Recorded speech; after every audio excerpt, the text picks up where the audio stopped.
guys, today we're gonna read Curious George. Okay. So we're gonna do Curious George Dreams. Okay.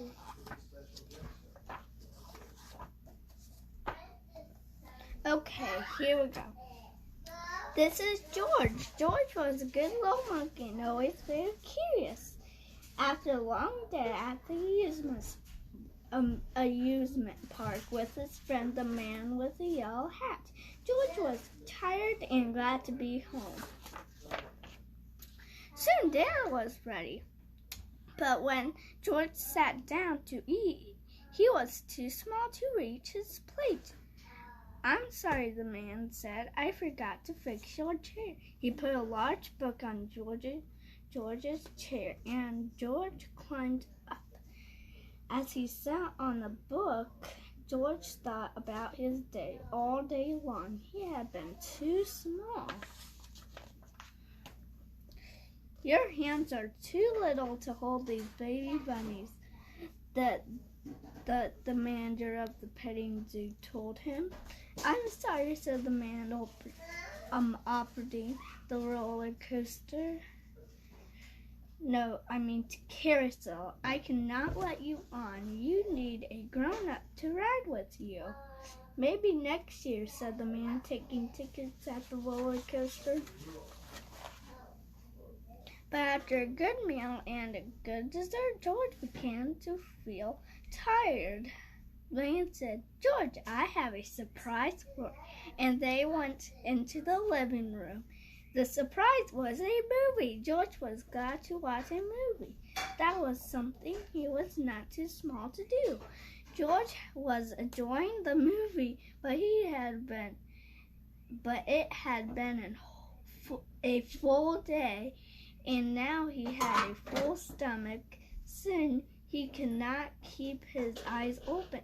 The next thing George knew, he was back at the petting zoo. But this time something was different. The petting zoo was very small. In fact, everything was small. George looked around. Then he looked at himself. Maybe everything wasn't so small after all. He thought maybe he was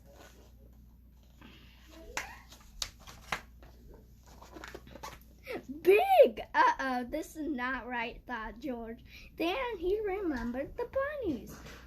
He was not too small to hold a bunny now.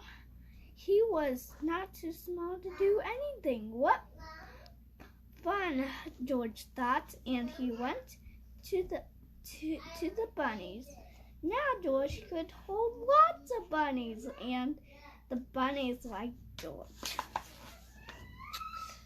But the manager of the petting zoo did not.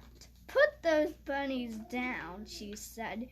"You'll scare them. You are too big." George didn't want to scare the bunnies. He put them down and turned to go. Then he saw the roller coaster. He was curious. Was he big enough to ride it now? Of course, he was big enough. If only he could find a seat big enough for him. But the man taking tickets made George leave. "You cannot ride this ride," he said. "You are too big." George was sad he could not ride, but he did as he was told. "Catch that monkey!" someone yelled as George was leaving the roller coaster. "He's dangerous." People in the park became frightened, and they began to run. They ran in all directions, but mostly they ran away from George.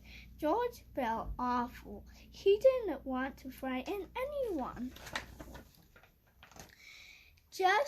He just wanted to hide, but where could he go? He was too big to fit anywhere. Then George saw the carousel. He wouldn't need a grown-up to get on with him this time. But this time, George wished he had a grown-up with him. He wished his friend was here.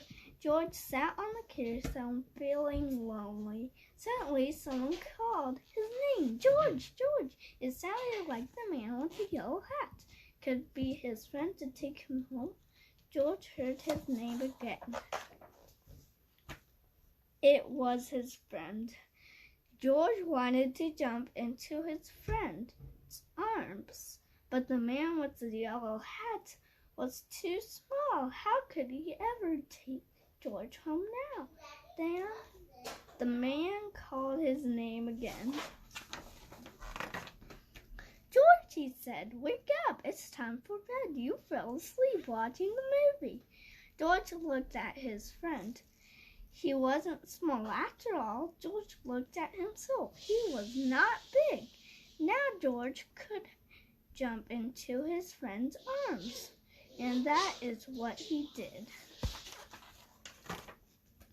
As the man with the yellow hat tucked him in, George was happy to be in his little bed.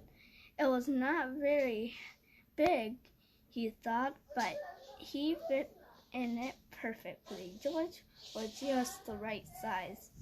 Okay, tomorrow we're going to read chapter 2. I hope you enjoy it.